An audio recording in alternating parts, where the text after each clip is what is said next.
Welcome students. कल हम पढ़ रहे थे भारत के भौतिक विभाजन। क्या पढ़ रहे थे? भौतिक विभाजन। उसमें हमने हिमालय पर्वत श्रृंखला के बारे में हमने पढ़ा था। हिमालय के 3 भाग होते हैं, हमने पढ़ा था। हिमालय के 3 भाग कौन से थे? महान हिमालय,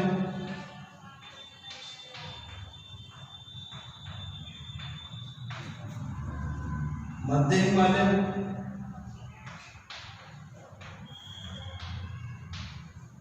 और शिवालिक हिमालय। ठीक है, ये 3 आपके हिमालय देखने को मिलते हैं। हिमालय पर्वत श्रृंखला में 3 उपविभाजन, महान हिमालय, मध्य हिमालय और शिवालिक हिमालय। ठीक है, अब मैप के अंदर अगर हम देखें इसको, ठीक है, तो आपका ये उत्तर में है, सबसे उत्तर में हिमालय पर्वत में सबसे उत्तर दिशा में जो आपकी श्रेणी अवस्थित है वो आप कहते हैं महान हिमालय। कौन सा हिमालय आता है? महान हिमालय। और सबसे नीचे यानी दक्षिण में अगर हम देखें तो जो हमारी जो श्रेणी आती है वो आती है शिवालिक। कौन सी आती है? शिवालिक श्रेणी। ठीक है, और मध्य में जो आती है आपकी वो आती है लघु मध्य हिमालय या आपका लघु हिमालय। ठीक है, इसमें 3 पंजाब श्रेणी इसकी आपकी आती है। ठीक है, तो इस प्रकार से हमारा जो ये है हिमालय का जो डाइवर्जन है, जो हमारा जो विभाजन है वो हमने पूरा किया है। आज हम पढ़ेंगे मध्य हिमालय के बारे में और शिवालिक के बारे में। ठीक है, तो मध्य हिमालय के बारे में स्टार्ट करते हैं हमारा टॉपिक। उससे पहले हम देख लेते हैं ये जो हमारी है राजस्थान में अरावली श्रेणी आपकी। ठीक है, या इधर पाकिस्तान में चला जाता है जो आपका सुलेमान और ये गिरधर, ये हमारी जास्कर श्रेणी, जास्कर श्रेणी के अंतर्गत आ जाती है। ठीक है, ये हमारी जो है हमारा जो महान हिमालय है श्रेणी आती है। ये महान हिमालय के उत्तर दिशा में कैलाश श्रेणी, ये काराकोरम अंतर्गत जो आपका आता है वो काराकोरम श्रेणी। ठीक है, इस प्रकार से हमारा जो है हिमालय के विभाजन को देखने को मिलता है। अब हम बात करेंगे आज मध्य हिमालय। मध्य हिमालय, ठीक है, तो वैसे ही जैसे कि महान हिमालय के बारे में हमने पढ़ा था कि इसकी जो लंबाई है, इसकी जो लंबाई है वो भी महान हिमालय के समान 2400 किलोमीटर कितनी है? 2400 किलोमीटर। तथा चौड़ाई की अगर हम बात करेंगे तो लगभग वो आपके चौड़ाई लगभग है आपके 50 से लेकर 200 किलोमीटर। ठीक है, इसकी लंबाई हमको देखने को ऐसे चौड़ाई हमको देखने को मिलती है। अगर हम औसत ऊंचाई की बात करेंगे तो जो औसत ऊंचाई इसकी है वो आपकी लगभग है 3700 से लेकर 4500 मीटर। कितनी है? 3700 से लेकर 4500 मीटर के मध्य इसकी जो है वो औसत ऊंचाई है इसकी मध्य हिमालय। अगर हम बात करें कि मध्य हिमालय में जो घास के जो क्षेत्र, कल मैंने बताया मैंने इसके बारे में, जो मध्य हिमालय में जो घास के जो क्षेत्र हैं उन्हें हम क्या कहते हैं? अल्पाइन कहते हैं। क्या कहते हैं? अल्पाइन। और जो मध्य हिमालय है इसका जो विस्तार है, मध्य हिमालय का जो विस्तार है वो आपको सर्वाधिक हिमाचल प्रदेश में देखने को मिलता है। इसीलिए इस प्रदेश को हम हिमाचल हिमालय के नाम से जानते हैं। किसके नाम से जानते हैं? हिमाचल हिमालय के नाम से भी इसको जानते हैं। इसके अलावा हम इसको लघु हिमालय भी कहते हैं। यहाँ पे जो घास है, घास पाई जाती है यहाँ पे, ठीक है, उस घास को अल्पाइन कहा जाता है। जम्मू कश्मीर में इस प्रकार के घास के मैदानों को, और मैंने बताया था आपको कि जम्मू कश्मीर में घास के जो मैदान होता है इस प्रकार के, उनको मर्ग की संज्ञा दी जाती है। किसकी संज्ञा दी जाती है? जम्मू कश्मीर में उनको कहा जाता है मर्ग। क्या कहा जाता है? मर्ग। इसीलिए वहाँ पे नाम है गुलमर्ग, सोनमर्ग। ठीक है, ये ऐसे वहाँ पे घास के मैदान है। तो गुलमर्ग जो है वो वहाँ पे शीत ऋतु में, शीतकालीन मौसम में जो आपके शीतकालीन जो खेल होते हैं उनके आयोजन के लिए विश्व प्रसिद्ध है। जैसे कि स्केटिंग हो गई, स्केटिंग करते हैं ना बर्फ के अंदर वो, ठीक है, तो गुलमर्ग जो आपके शीतकालीन जो खेल होते हैं उनके लिए प्रसिद्ध है। यह वही बात मध्य हिमालय, ठीक है। मध्य हिमालय में ही आपके जो है कई पर्यटन स्थल भी मौजूद है, जैसे कि नैनीताल, शिमला आपका जो है, ठीक है, नैनीताल हो गया, शिमला हो गया, ऐसे बहुत सारे वहाँ पर आपको देखने को मिलते हैं पर्यटन स्थल, ठीक है। अब हम बात कर लेते हैं मध्य हिमालय के पश्चात जो हमारा हिमालय आता है। मध्य हिमालय में एक बात को बता देता हूँ कि यहाँ पे जो है वो आपको ऋतु प्रवास देखने को मिलता है। क्या देखने को मिलता है? ऋतु प्रवास, जिसे हम बोलते हैं मौसमी प्रवास। मौसमी प्रवास,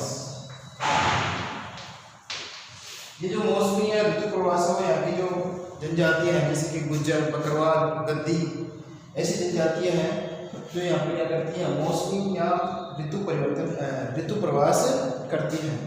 क्या करती हैं? गर्मियों में तो पहाड़ों में और सर्दियों में मैदानी क्षेत्रों में वो लोग अपने पशुओं के साथ आ जाते हैं। यह क्रिया वो सर्दी और गर्मी दोनों में करते हैं, ठीक है। अब बात करते हैं हमारे तीसरे और अंतिम हिमालय श्रेणी, ठीक है। तो जो हमारा तीसरा और अंतिम हिमालय श्रेणी है शिवालिक। शिवालिक जो है उसकी अगर हम लंबाई की बात करेंगे, एक बार थोड़ा इसको मिटा देते हैं। मध्य हिमालय,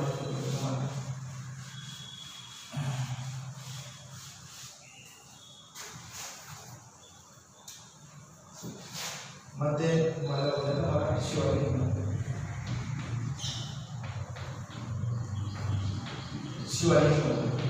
इसकी लंबाई की बात करेंगे तो लगभग 1600 किलोमीटर और इसकी लंबाई, ठीक है। इसकी औसत ऊंचाई की अगर हम बात करेंगे, औसत ऊंचाई की अगर हम बात करेंगे तो वो लगभग है 1200 से 2000 मीटर। और ऊंचाई के अलावा अगर बात करेंगे इसकी चौड़ाई तो है 20 से लेकर 100 किलोमीटर तक, ठीक है। तो वो ये क्या है इसकी चौड़ाई। अब हम बात करेंगे कि यहाँ पर इस शिवालिक श्रेणी का निर्माण कैसे हुआ, किस प्रकार से हुआ, ठीक है, उसकी हम बात करेंगे। तो देखिए हमारा जो शिवालिक हिमालय जो है ये महान हिमालय से और लघु हिमालय से, यानी कि मध्य हिमालय से, महान हिमालय से और लघु हिमालय से जो अवसाद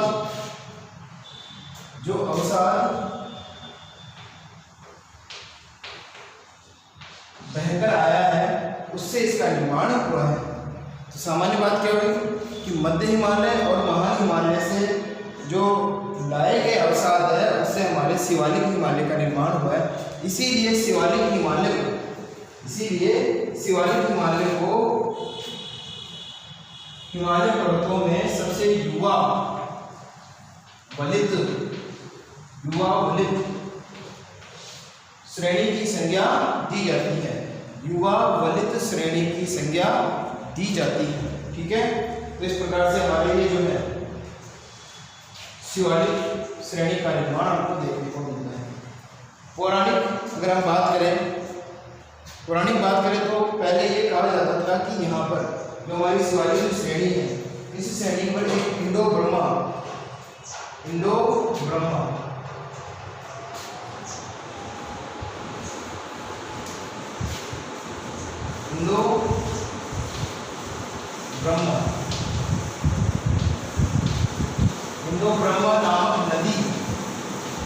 नामक नदी बहती थी यहाँ पे शिवालिक के स्थान।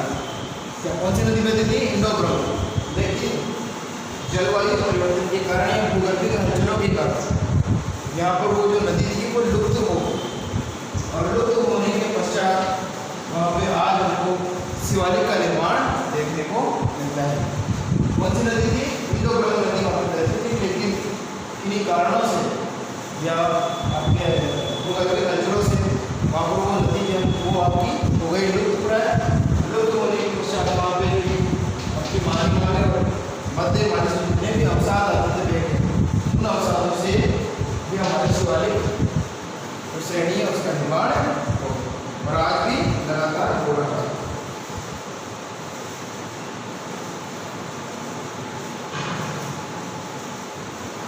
अब हम बात करेंगे कि हमारा जो ये शिवालिक हिमालय है इसमें कौन कौन सी घाटियां हैं।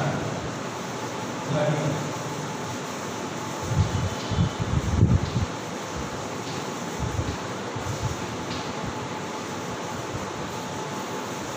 ठीक है, जो घाटियां है पहली आती है आपकी यहाँ पे फूलों की घाटी, फूलों की घाटी।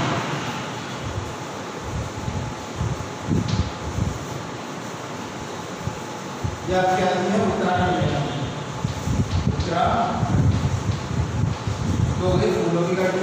दूसरी है कश्मीर घाटी, कश्मीर घाटी ये आपकी आती है जम्मू एंड कश्मीर, ठीक है। तीसरी आती है लाहौल स्पीति,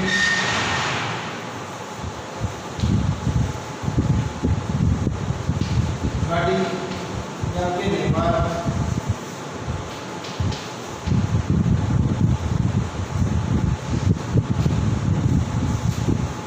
इस प्रकार से हमारी की घाटियां देखने को मिलती है। फूलों की घाटी होगी उत्तराखंड में, कश्मीर घाटी होगी जम्मू कश्मीर में, और लाहौल की घाटी नेपाल में आपकी होगी। इसके पश्चात जो हमारी अगर हम चोटी की बात करेंगे तो यहाँ की सर्वाधिक ऊंची जो चोटी है वंश की है,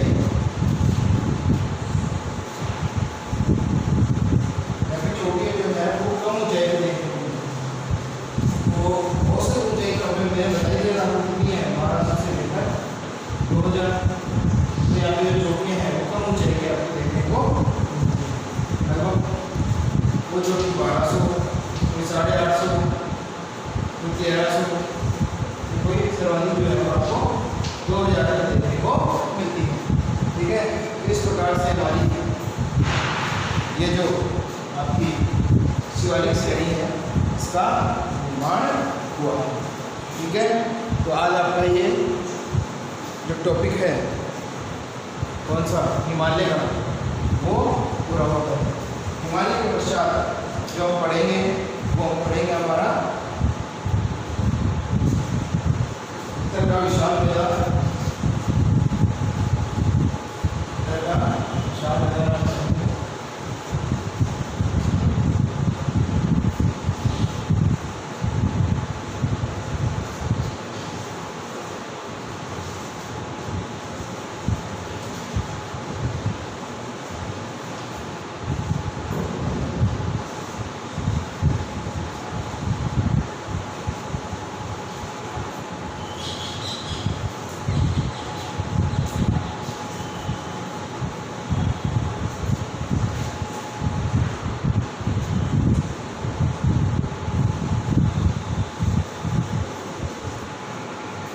ठीक है। तो हमारा अगला टॉपिक आता हुआ है उत्तर का विशाल मैदान, का विशाल मैदान,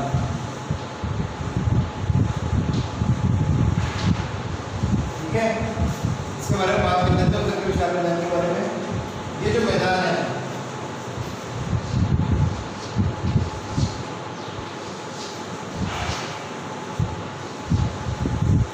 ये मैदान जो है वो हमारा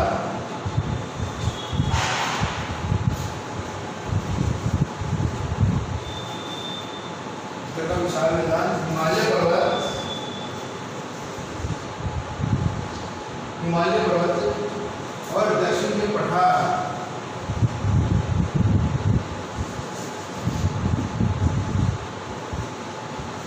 और दक्षिण में पठार के मध्य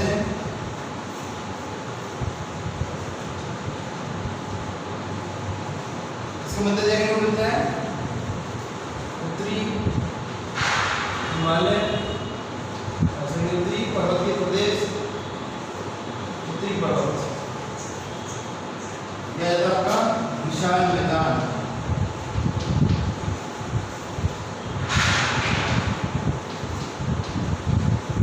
और ये आता है प्रायद्वीप पठार।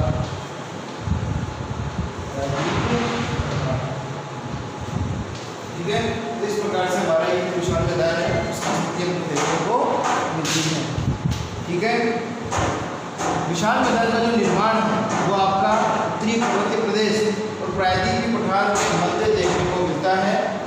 भूगर्भिक हलचलों के कारण जो अवसाद है उन अवसादों के जमाव होने के कारण इस विशाल मैदान का निर्माण हुआ है। वर्तमान में अविरल रूप से बहकर आती हुई जो नदियाँ जो है जैसे गंगा, सतलज, सिंधु,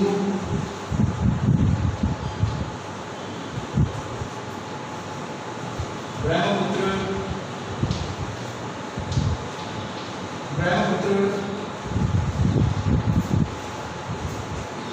नदियाँ हैं जो यहाँ पर अपना अवसाद लेके आती है, डिपोजिट करती है। डिपोजिट का मतलब होता है इकट्ठा करना, आके अभी अवसाद जो है वो बराबर आके यहाँ पे इकट्ठा होता है प्रतिवर्ष। इसीलिए यहाँ पर नवीन मृदा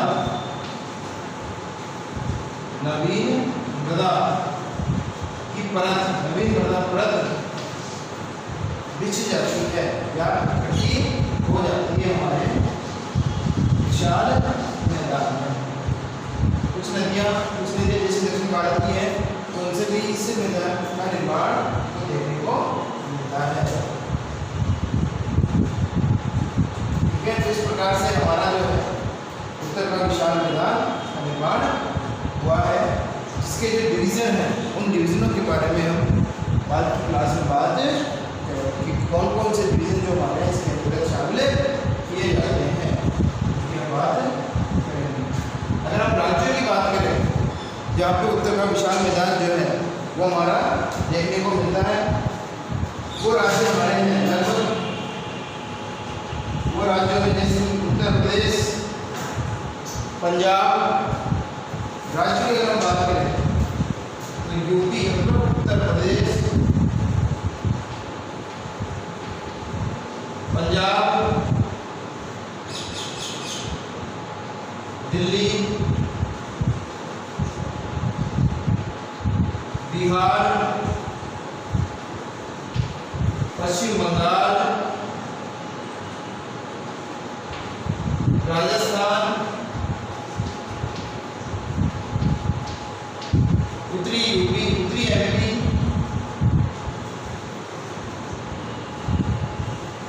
नॉर्थ एमपी। ठीक है, तो ये जो हमारे हैं राज्य, हरियाणा, उत्तराखंड का दक्षिणी भाग, उत्तराखंड। इन राज्यों में हमारा जो है विशाल मैदान का विस्तार हमको देखने को मिलता है। पश्चिम बंगाल तक एक सीधी लंबाई में यहाँ से ऐसे हमारे उत्तर का विशाल मैदान है, उसको हमको निर्माण देखने को मिलता है। ठीक है, जिसका कुछ भाग तो हमारे राजस्थान में भी देखने को मिलता है। राजस्थान में आपको विशाल मैदान के साथ साथ में दक्षिण के पठार का विस्तार भी देखने को मिलता है। ठीक है, ये तो हुए हमारे उत्तर के विशाल मैदान का एक संक्षिप्त परिचय।